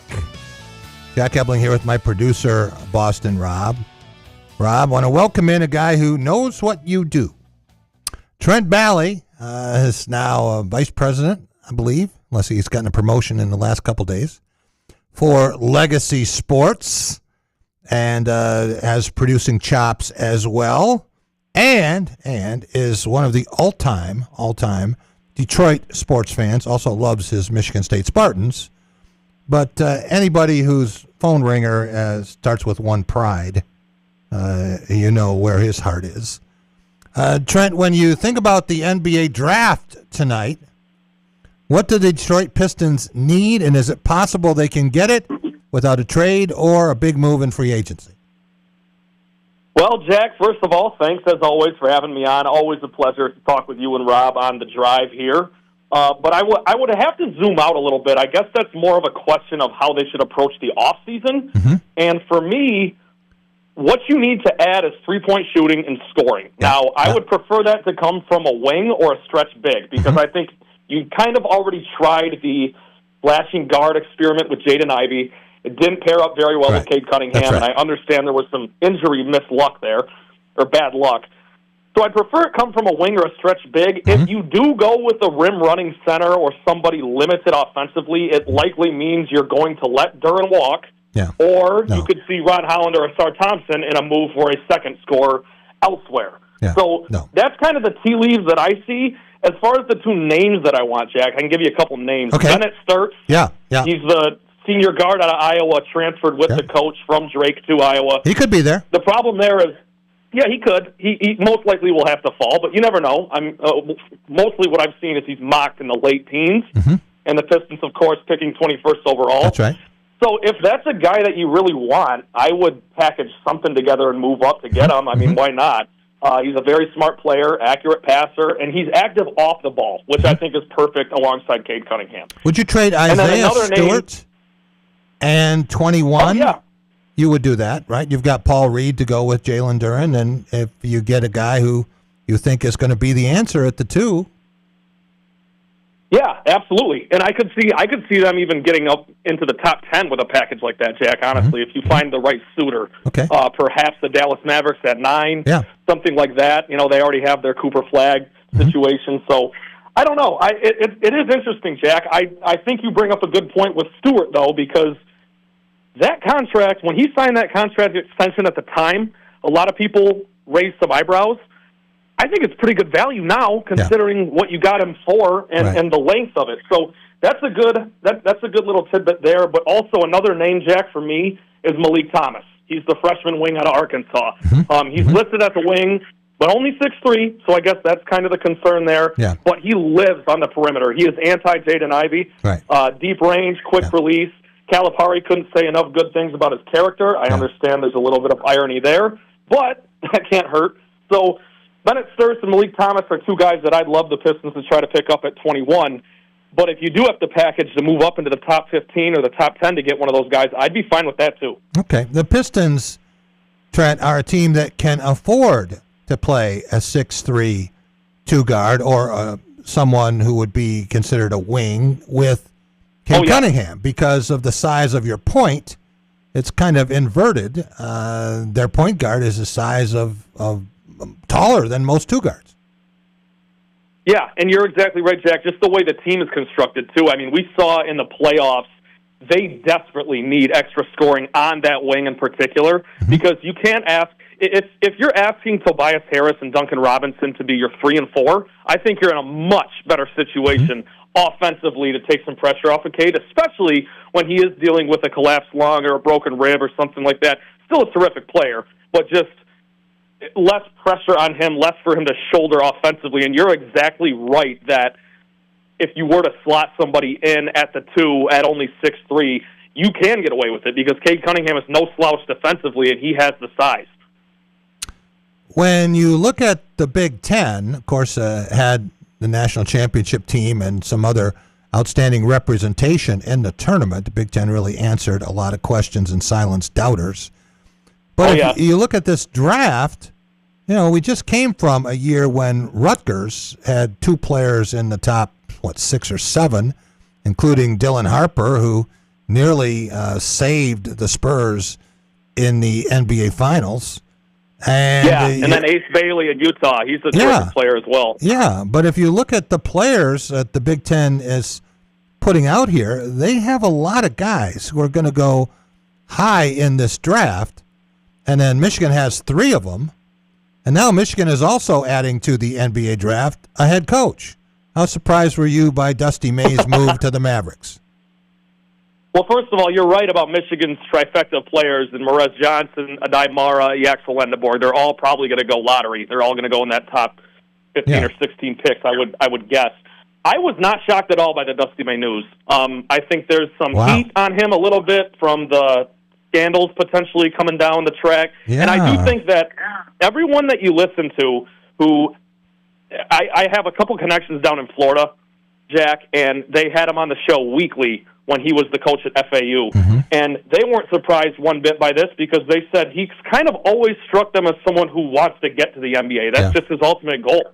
And, you know, we've seen it work out with certain coaches. We've also seen it crash and burn with a guy like John Beilein or John Calipari at UMass, leaving UMass to go coach the New Jersey Nets. Rick Pitino didn't do very well in the NBA. So there's no sure thing, and the schedule is completely different, going from 30-ish games to upwards of 80, right? You hope a lot more than 80 if you're going to make deep playoff runs. So there's some adjustments there for Dusty May, but I think he's just always wanted to be in the league, Jack. So, I mean, congratulations to him for getting there.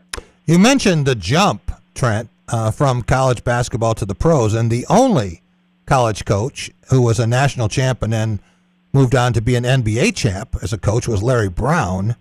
But if you look at Dusty May's resume, you know, it's 28 months ago, and he was at Florida Atlantic.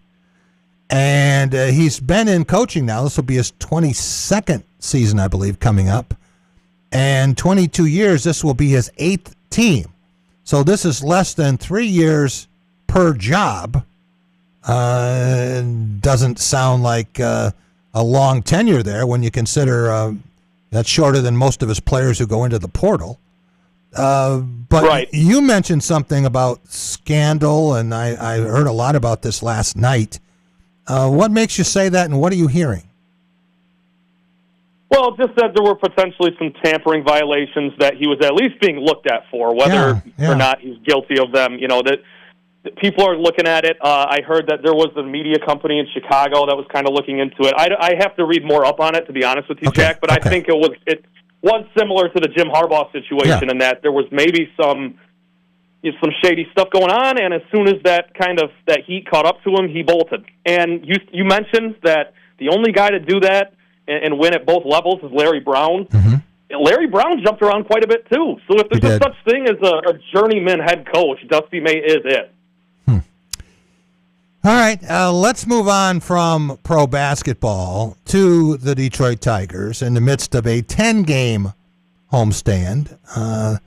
4-6 to go. They are 4-0 back at Comerica, and 2 more games with the Yankees, and then a 4-game set with the Astros. Seems like they just played the Astros last week, but going to play them again. That'll be 7 games against the Astros in the span of 14 days.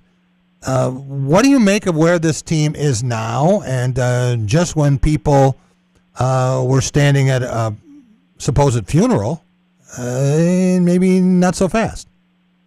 Well, one of the numbers that I always cling to is if you're within 10 games of 500, your season's not going to be over until the fat lady sings. And I know that sounds cliche, but, I mean, we literally saw this team climb out from the basement in a matter of 6 weeks 2 years ago. And then we also saw them turn around and flip the script and collapse that in that amount of time last year. So it's a long season, and given the state of the American League, Jack, I don't think you can throw the towel in yet. But to answer your question, I can't help but watch these games and wonder when they're going to trade Tarik Skubal. Because to me, whether the team comes back to make a run at any sort of playoff appearance or something, I don't think they're competing for a World Series, and you're going to lose Tarik Skubal for nothing if you don't get rid of him. And I had no problem with them not dealing him in the offseason because you wanted to see what you could do this year. And unfortunately, they have been bitten by the injury bug, particularly in that pitching rotation, and Skubal's included in that. So I don't really think we've gotten a chance to see this team as it's supposed to be constituted. But it also doesn't matter because you're now reaching July. You're approaching that trade deadline coming up here in a month and a half. And I think you've got to deal Skubal. You've got the best pitcher in baseball, and it's hard for me not to watch these games and think about it, Jack. If you're 7.5 out, Trent, and getting closer to the wild card in an American League that 2/3 of the teams are below 500. It's unbelievable. How much would the Tigers have to do in early July for you to say, okay, well, this is doable? If everyone stays healthy here, Tigers are going to be a wild card team. And after that, if you have Skubal and Valdez and a healthy Mize, they have as good a shot as anyone else. Yeah, and I guess that's the truth. So how much would they have to do? I would need them to be within 2 games of that American League Central lead. And right now they're 6.5, like you mentioned. So Right. Is it doable? Yeah, it sure is. And the way the team's looking lately, especially on offense, it's possible. I'm not going to predict that's the case, but if they're within 2 games, Jack, 2 games of that American League at the deadline, sure, you can hang on to Skubal. Anything beyond that, I think you got to move on. Fred Thompson, who was one of our most loyal listeners, was listening to our last segment with Gary Gillette, the baseball historian, and he said, don't forget about Jackson Jobe, who is due to return, and they're getting pitchers off the IL, certainly with Skubal and Mize and Troy Melton, and now if they get Jobe, and we won't talk about Justin Verlander there yet, but in terms of those other guys, if you have everyone healthy, is there a reason to think that the Tigers' rotation, at least a starting rotation, can't hang with anybody in the American League? Sure. And again, I don't know if I'd predict that, but I wouldn't blame someone for making the case. And again, that's why you have to keep everything in perspective as best you can. Yeah. It is such a long season. The team has been so hurt. So if they are able to just tread water, again, that's why I say if you can stay within striking distance as we come up in mid-July here, sure you can hang on to these guys, get some guys back healthy, and then maybe put it all together just a little bit later than you would have hoped. But again, I don't think that's going to happen, Jack, but it's on the table. And that's why it's important to watch the games. You can't just read the stat sheet and read the IL and read the news. No, I encourage all you Tigers fans, stay tuned in because this next 3 weeks is going to tell us a lot about the future here. All right. I guess I've talked to Lynn Henning too much, and he's on the get rid of Skubal and get a haul for him and load up for the next several years. That's kind of the Scott Harris philosophy, I think. But I want to go in another direction, okay? And very few people have been talking about this. But let's say the Tigers continue to play for the next 3 or 4 weeks the way they have this month. They're 12-6, where that record stacks up in Major League Baseball. Let's say they can play 667 baseball. And, let's say they're back to 500. Would you consider saying, we're going to lose Skubal at the end of the season to free agency. There's no way we can pay him $500 million or $400, whatever the case is. And this is our chance. I know Scott Harris doesn't want to talk about windows, but this is a window. And would you consider dipping into this farm system and trading for proven bats or a big bat who can propel you into September and beyond? If you had a guy who you knew was as good a hitter as there is in the American League and you could get him, would you do it? Yeah, I listened to your previous segment, and I remember you guys bringing up Yordan Alvarez. Would I consider it? I'd do it tomorrow. I would dip into the farm system a little bit and use some of these assets. Mm-hmm. It almost reminds me a little bit, if I can draw a cross-city comparison to the Red Wings. Mm-hmm. It gets frustrating when you just hear about how great the farm system is and how great the prospects are. But if you're not going to bring them up, and also if you do believe you can compete for literally anything, use your assets. You do have some younger talent that seems to come together. I think you have a core nucleus now in Riley Green and Dylan Dingler, and you have the young pitchers that you've got. So I would gamble, Jack, to answer your question. If the Tigers are back to 500 by that trade deadline, yeah, absolutely, go get a bat, because that's what we've been quivering for them to do since really last season at the trade deadline. Hey, Rob, I'm going to give you a couple of comps here, right? And promise you won't laugh at this, but Yordan Alvarez reminds me a little bit of Big Papi.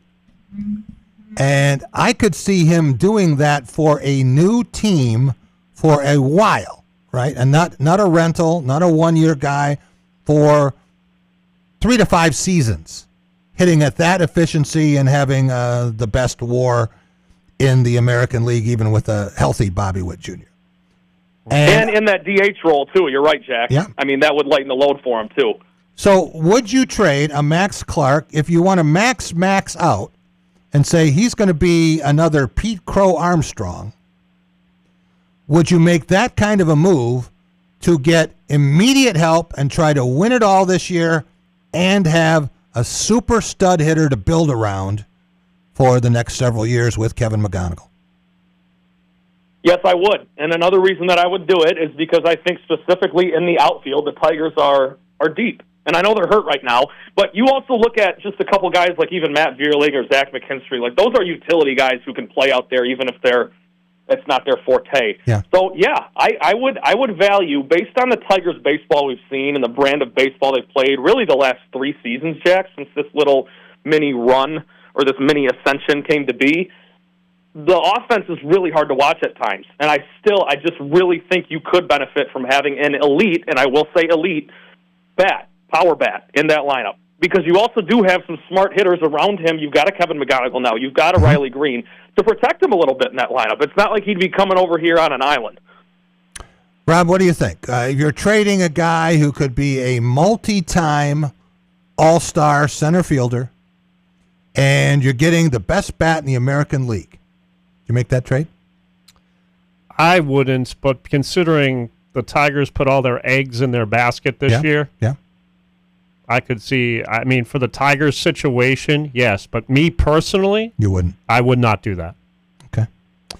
Well, that's what makes these questions interesting, because there are lots of different ways to look at it, and there's no right answer. Justin Verlander, how many games is he going to win for the Tigers the rest of the way?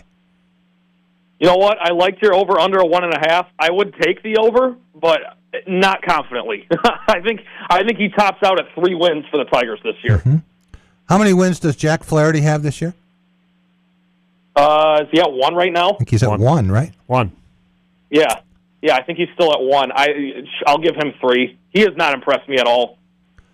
The one reason, besides health considerations, that I think whenever you talk about win totals, you have to drop them from what you did, is pitchers aren't pitching 7 innings anymore. And a lot of guys aren't getting through 5. I mean, you can pitch 4 2/3 innings, you don't get a win. Right.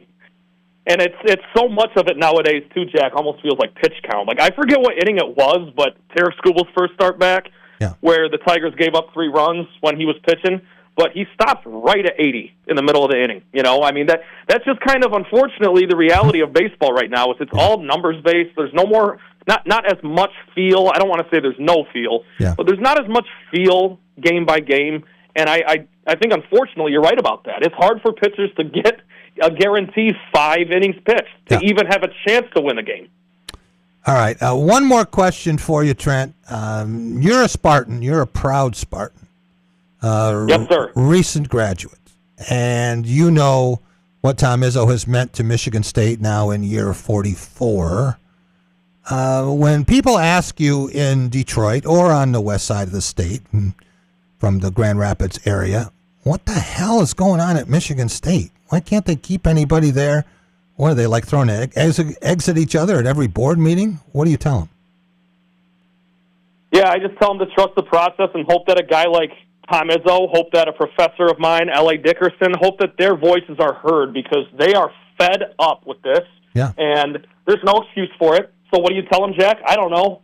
Close your eyes and have blind faith that maybe the good will prevail, because it is embarrassing, And it's not something that I'm proud of at all right now, what the school is making with certain decisions and the Board of Trustees and whatnot. And I'm so glad that people like Tom Izzo, who have that kind of pull and that kind of loyalty, rightfully speak up and sound great doing so. Listen to those people. That's what I'd tell them.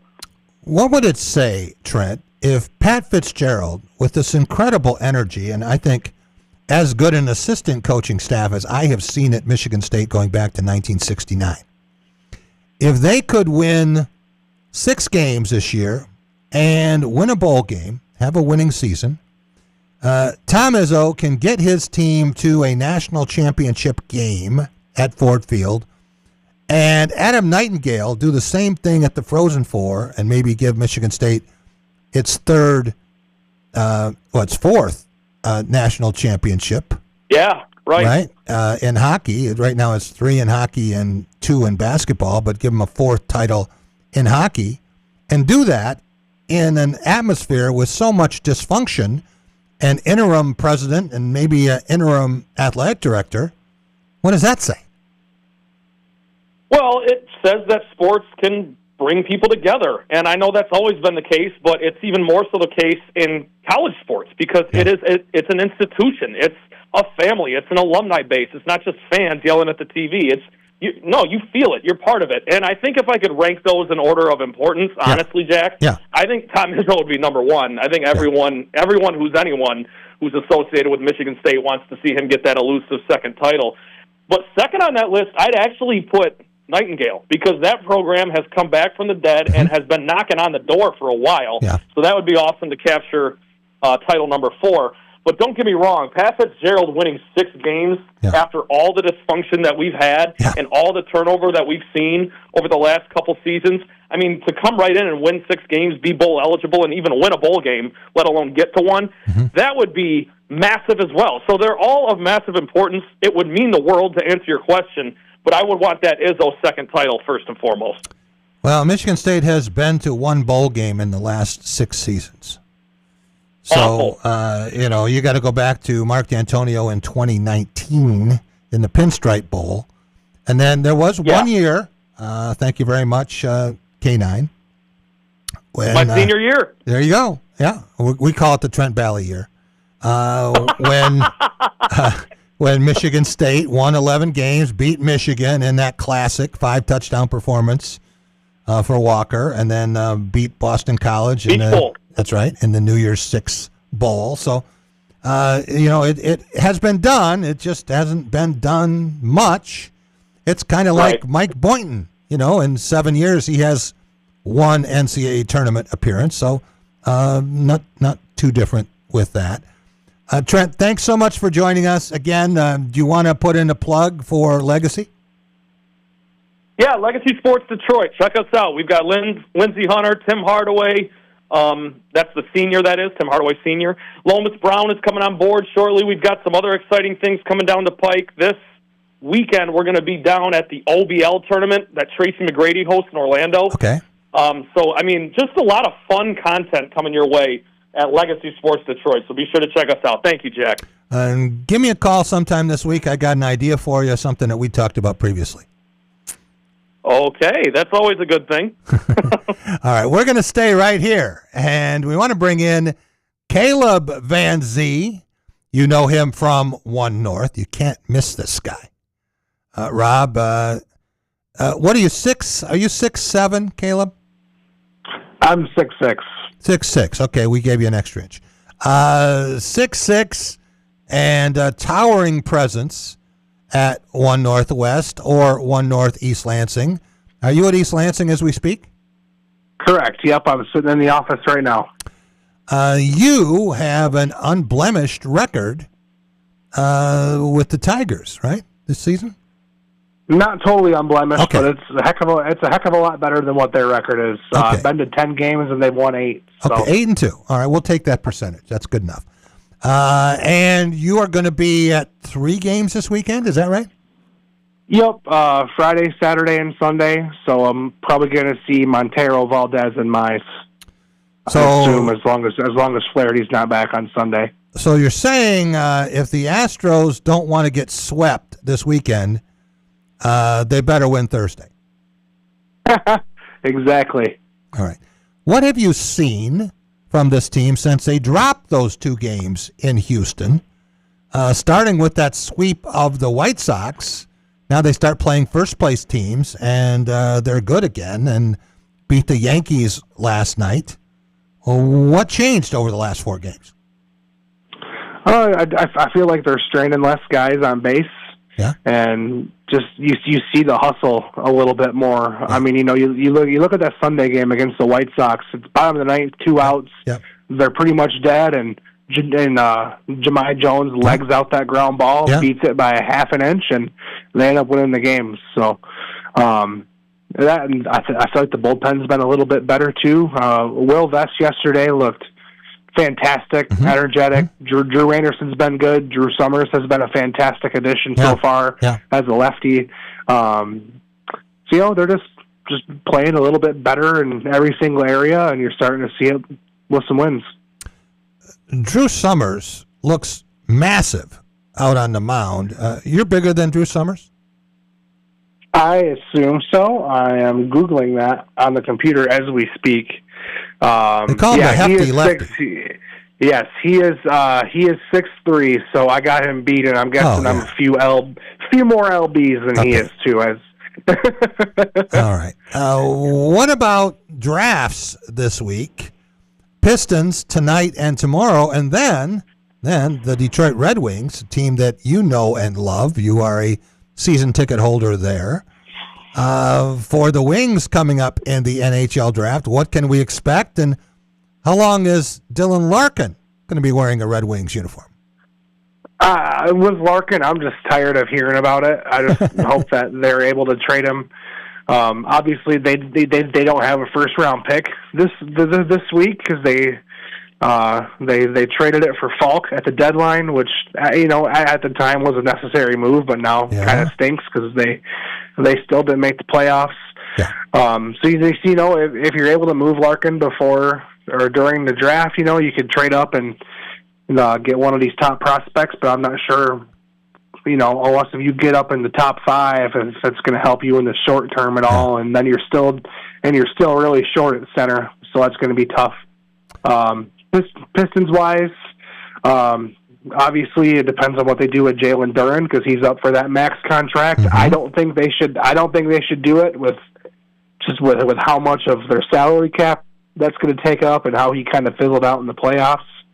There's rumors that they might be trading Stewart, so I think they could use a big guy. And as much as I'm not a fan of the University of Michigan, I think Mara or Merez Johnson would be a great fit for the Pistons if they're still around there at the 21st pick.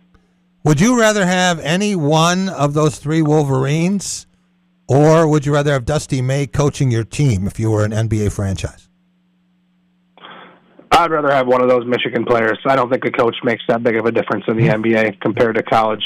Okay. All right. I'm interested with the Red Wings and what happened in the Stanley Cup playoffs. Not that the Red Wings are part of that discussion. They haven't been for a decade.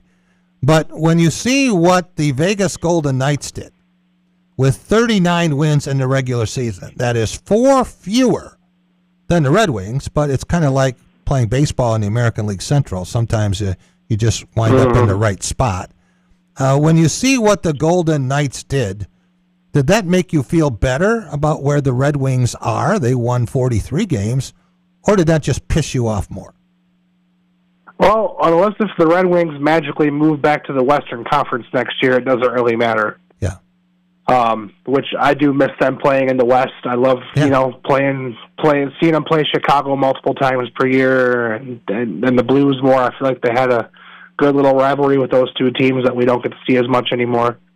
And it's just so frustrating with the Red Wings because they've been so close so many years to making the playoffs and just can't get over the hump. And I don't know what's going to happen this year. If I had to bet money on it, I would say the Golden Knights will probably have more wins in the regular season than the Red Wings next year. I would bet pretty heavily on that. Who would be more valuable for the Red Wings to keep in their organization next year and beyond? Dylan Larkin or Steve Yzerman? Well, I'm going to say Yzerman because he wants to be there, and Dylan Larkin does not want to be there.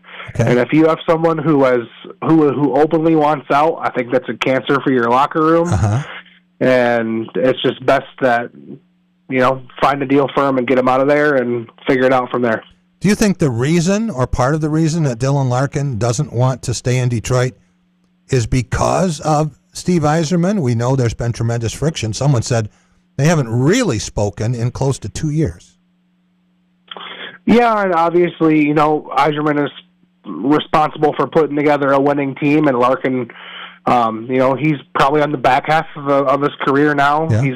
I think he's around 30, 31 years old. So, he sees that clock ticking to win a Stanley Cup, and if he doesn't think that Yzerman's going to put the pieces around him to make that happen, then I get why he wants out. It makes sense. It just sucks as a fan. All right, you made the comment that coaches don't matter as much in the National Basketball Association as they do in the college ranks. Let's talk for a minute about what happened yesterday with Dusty May.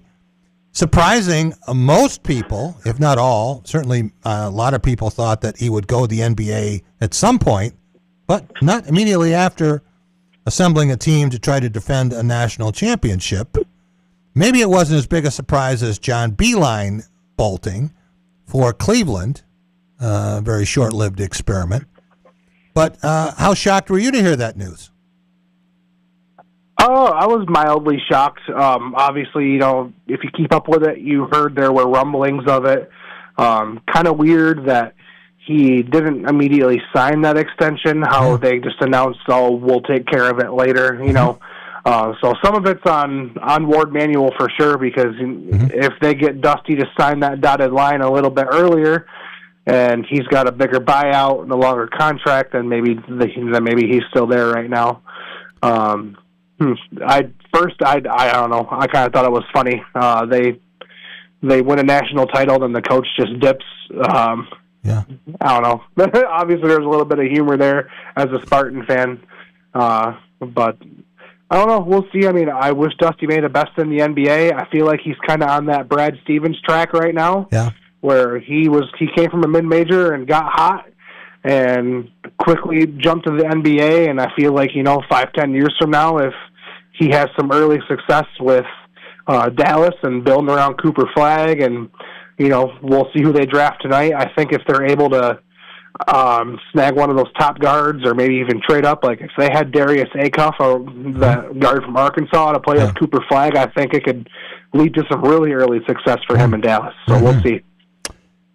Caleb, we know you signed that big money offer with One North as soon as it was presented to you, but normally when there is a contract and it isn't signed, it isn't rejected, but it's just kind of laying on the desk.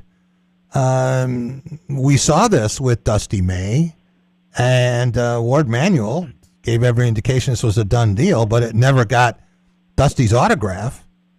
And now Michigan State is in a not totally dissimilar position with Kevin Guskowitz, even though Kevin did announce he was going to Clemson, unlike Dusty, and though he did, he did have the orange tie, but he hadn't signed his deal yet either. And there are people who are working to change that. When a contract isn't signed within the first couple of weeks, what does that mean? Oh, it means there's doubts for sure. People get cold feet. Things change on a daily basis. Circumstances change. I'm not sure if we're going to keep either Kevin Guskowitz or Jay Batt. I feel like they might. He's gone. Yeah. Obviously Guskowitz is one of the best presidents we've had, probably the best president we've had since President Simon. And, he was responsible for getting such an elite AD in here like Jay Batt, and it sucks to see him leave, and hopefully, the Board of Trustees can get their act together and try and keep him. But, with the track record of the Board of Trustees here at MSU, I highly doubt that is going to happen. Kevin Guskowitz does not have Michigan State ties, but if you spend any time around him, Caleb, he really fits here. He seems like he is a Michigan State guy the same way that Pat Fitzgerald seems like he belongs on this campus. And Mm-hmm. certainly there's nobody who had more purple blood flowing through his veins than Pat Fitzgerald. J-Matt never, ever struck me that way. He seemed like a hired gun who was very good at getting in your wallet, and he knew how to raise money. But it's just, where am I working today? And, it turned out that he was looking and going to move somewhere. He's kind of a short-term rental guy, I think. Maybe he'll have a long career at Kentucky with this Champions Blue deal. But first time I met him, I said, he'll be here for a little while. Enjoy him while you can. Right, and, he was quoted when he took the Kentucky job that, my kids are going to graduate high school here, yada, yada, yada, we're here for the long run. But I guarantee you as soon as something better opens up, whether it's at, Bama or Georgia or Florida, something like that, he's going to be gone. That's just, he's always looking for the next best thing. But, hey, you know what? When you can raise funds like that, you're in high demand these days, especially in the NIL era. So I get it, because if you're not constantly looking for the next best thing for yourself, then you're selling yourself short. So, Rob, truth be told, Caleb Van Zee is in demand, and he could be on the move again soon. He could be going from 1 Northeast Lansing back to 1 North West Saginaw. Can you tell us what's going on this summer at 1 North? What people are missing? Yeah, so starting on July 3rd, we're having what we call the World Series of Burgers. So it's something that we created to inspire some creativity and competition with our back of house staff, our prep cooks, our line cooks. So for starting July 3rd for 12 weeks, each store will be featuring a different burger every week that's created by one of our chefs or one of our line cooks. So it's a little competition to see who can get the most popular burger, and then out of those 12 weeks, whichever one from each store is the most popular, the 13th week we'll run them back again for the burger, the Real Burger World Series, and got some cool prizes for our back of house team, and it's cool for the guests too. So we're going to be, if you come in and get one of those burgers, you can get a ticket. And I think once you get 6 tickets, you get the next one half off, and if you get all 12, then you get the 13th one free. So you're saying that Tigers fans can take part in a World Series despite what happens in Comerica Park? Correct. And there's burgers involved, which is always awesome. All right. Looking at you, I know that you don't just sit there at Comerica Park and watch the game. You're partaking in some of the concessions there. What is the ideal day or night at the concessions for Caleb Van Zee? My favorite spot at Comerica is the Fairway Packing Burger Company that they have by the Carousel area. It's really good homemade smash burgers, grilled onions, cheese, sauce, French fries. That's been my go-to lately. They also have some pierogi nachos I tried the other week that were fantastic. All right, Rob, I'm going Saturday. I'm going to be there for the Astros game with Sean Baligian. So, we have our seats and we're all set, and now I know where I'm going to eat. Sounds good. Yeah, for sure. We'll have to link up there. I'll see you there. You got it. Caleb Van Zee from 1 North Kitchen and Bar, and on West Saginaw and on Abbott in East Lansing. Want to thank all of our guests today. Appreciate everyone who joined us talking about a lot of different things, starting with Deshaun Tate. He is our Lansing-bred, Atlanta-based basketball savant, talking about NBA trades. Goodbye, Giannis. And the draft tonight, beginning at 8 o'clock. I'm going to be meeting Bluebelly Tom to watch the draft. And then we also had a chance to talk about Dusty May with Deshaun. Appreciate that. Appreciate Gary Gillette joining us as well, baseball historian. Appreciate all of his input. Trent Bally from Legacy Sports. Nobody loves Detroit sports more, and we didn't even talk about his favorite team, the Detroit Lions. Appreciate that. And thanks to all of you for listening and for watching us. We'll be back tomorrow, everyone. Have a great night.